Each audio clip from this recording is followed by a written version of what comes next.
So hey guys, welcome back to another video ओकू perfect world and I hope कि तुम लोग बहुत ही ज्यादा अच्छे और मजे में हो। वीडियो में आगे बढ़ने से पहले कहना चाहती हूँ कि अगर इससे पहले का एपिसोड अभी तक चेकआउट नहीं किया है तो पहले जाओ और जाके उसे देख लो, वरना यहाँ तुम्हें कुछ समझ नहीं आने वाला। और अगर तुमने देख लिया है तो बिना किसी देर के आज की इस वीडियो को शुरू करते हैं। सो होमीज, जैसा कि हमने लास्ट एपिसोड में देखा था जहाँ पर शिहा का सामना यहाँ पर इम्मॉल एकेडमी के एक जीनियस डिसाइपल से हो जाता है जो कि शिहा से उलझने की कोशिश करता है, लेकिन शिहा उससे उसका आर्मर छीनकर उसकी अकल ठिकाने लगा देता है। अब यहाँ पर हम देखते हैं कि अपने जीनियस को बचाने के लिए इमोर्टल एकेडमी के एल्डर्स भी मैदान में आ जाते हैं, लेकिन यहाँ पर शिहो के साथ बाकी के 3 एल्डर्स को देखकर वह भी थोड़ा शांत हो जाता है। इसी के साथ यहाँ पर ये लोग कम्पीट करना शुरू कर देते हैं और यहाँ पर ये एल्डर कहता है कि चलो देखते हैं कि इमोर्टल एकेडमी के डिसाइपल्स और हेवनली गॉड एकेडमी के जो डिसाइपल्स हैं इन दोनों में से कौन सबसे ज्यादा ट्रेजर्स को यहाँ पर हासिल कर पाता है। इसी के साथ सभी लोग आपस में कमेंट करना शुरू कर देते हैं। यहाँ पर जो सबसे पहला यहाँ पर इमोर्टल सीड है वो यहाँ पर अचीव कर लेता है। साथ ही यहाँ पर बाकी लोग भी अपने अपने रास्ते में आगे बढ़ रहे थे कि तभी यहाँ पर किंग ही जो होती है वो असल में ब्लू मून की रिकारनेशन होती है, और जिस बात को शी हाओ कंफर्म करता है कि तभी यहाँ पर हम देखते हैं कि वो लोग एक पर्पल किलिंग के पीछे पड़ जाते हैं। लेकिन तभी यहाँ पर लिमल एकेडमी का एक बंदा गुस्से में आकर वहाँ की चट्टान को तोड़ देता है, जिससे सभी लोग नीचे की तरफ गिरने लगते हैं। लेकिन तभी यहाँ पर 5 डीमन एलिमेंट इमोर्टल सीड सभी को नजर आती है और जो कि एक तेज रोशनी के साथ सभी के सामने ग्रो करना शुरू कर देती है और सभी लोग उसे देखकर हैरान थे और आगे। सो होम मीन्स हमारे इस एपिसोड के स्टार्टिंग में हम उसे 5 डीमन एलिमेंट वाले इमोर्टल सीड को देखते हैं जिसके आसपास सारे डिसाइपल्स गैदर हो जाते हैं और सभी लोग बस उसे ही देखे जा रहे। साथ ही यहाँ पर कुछ एंशिएंट टेक्स्ट भी इन सभी को नजर आ रहे थे, जिसे देखते साथ ही यहाँ पर किंग यही कहने लगती है कि अगर हमें इस सीट को ऑब्टेन करना है तो सबसे पहले हमें यहाँ पर इस माउंटेन को क्रॉस करके जाना होगा। यहाँ पर किंग यही से ये सुनकर शिहा कहता है कि क्या तुम इस एंशिएंट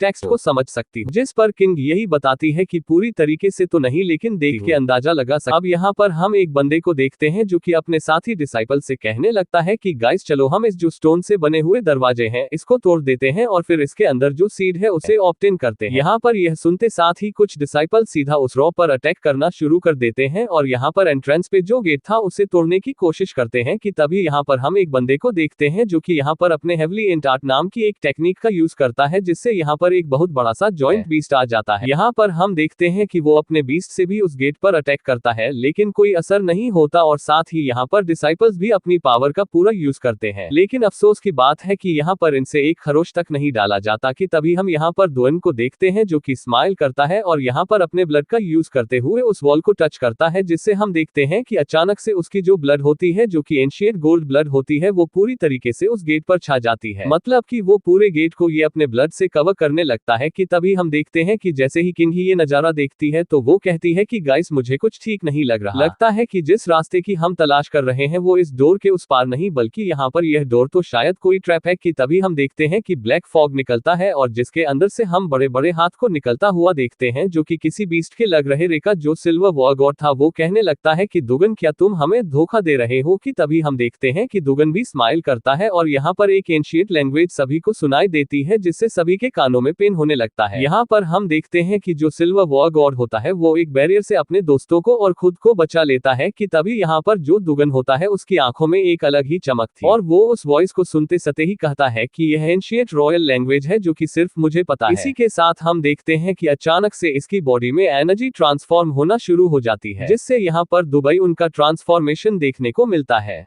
अब यहाँ पर यह नजारा देखकर शी हाओ किंग यही से पूछता है कि वैसे एक बात बताओ तुम्हारे पल्ले कुछ पड़ रहा है कि आखिर यह बोल क्या रहा है। तभी हम पीछे मोशियांग को देखते हैं जो कि कहने लगता है कि यह हमारी लैंग्वेज है। जैसे कि मैं फर्जियन लैंड से आया हूँ तो मुझे ये लैंग्वेज समझ आ रही है और मुझे ये कुछ ठीक नहीं लग रहा। ये सुनते साथ ही शी हाओ अपनी पावर को एक्टिवेट करते हुए कहता है कि दोगोयन रुक जाओ। लेकिन भाई यहाँ पर ये तो पूरी की पूरी वॉल को तोड़ने में लगा था, जो देखकर जो इमोर्टल एकेडमी के ठीक ठाक दिमाग वाले डिसाइपल्स थे वो भी समझ जाते हैं कि मामला गड़बड़ा रहा है और वो भी शिहा का साथ देना शुरू कर देते हैं। लेकिन जैसे ही ये दोनों पावर्स आपस में कोलाइड करती है तो यहाँ पर एक बहुत बड़ा एक्सप्लोजन टाइप का हमें देखने को मिलता है और जैसे ही धुआं हटता है यहाँ पर हम एक रेड हेड क्रिएचर को देखते हैं जो कि बहुत ही ज्यादा बड़ा होता है, जो देखकर सामने खड़ा डिसाइपल कहता है कि अच्छा तो दोबन का प्लान स्टार्ट से यही था कि वो यहाँ पर आकर इस जॉइंट से क्रिएचर को आजाद कर पाए और जिसका मतलब यह है कि उसने हमें धोखा दिया है। यहाँ पर हम देखते हैं कि वो जो क्रिएचर होता है वो एंशिएंट लैंग्वेज में कुछ कहता है, जिसे सुनकर जो मुजियान होता है वो उसकी बॉडी की तरफ देखने लगता है, जो देखकर ही वो कहता है कि गाइस थोड़ा केयरफुल रहना क्योंकि इसे यहाँ पर फोर्सफुली लाया गया है, साथ ही इसे लास्ट एरा से यहाँ पर समन किया गया है। तो वो इस वक्त बहुत ही ज्यादा गुस्से में है और इसकी ओरा से ही मुझे लग रहा है कि यह सुप्रीम रियलम तक पहुंच चुका होगा। यहाँ पर हम देखते हैं कि वह बीस्ट तांडव मचाना शुरू कर देता है कि तभी उसके सामने दुगोयन अपनी पाँव का यूज करके एंशिएंट लैंग्वेज में उससे कुछ पूछता है, जो देखकर यहाँ पर किंग ये बताती है कि दुगोयन असल में इस क्रिएचर से रास्ता पूछ रहा है कि आखिर वो कैसे अपने गार्डियन इंसेस्टर के लैंड पे वापस जा सकता है, और जिस पर यह क्रिएचर उसे बता रहा है कि दोगन असल में उसके इंसेस्टर की तरह ही है, जो कि बस फोर्सफुली हर चीज को ऑब्टेन करना चाहता है, लेकिन इस माउंटेन के अंदर का जो रास्ता है वह कभी भी इसे आगे बढ़ने नहीं देगी। इसके अंदर का जो वर्ल्ड है वो कभी भी किसी को आगे बढ़ने दे ही नहीं सकती।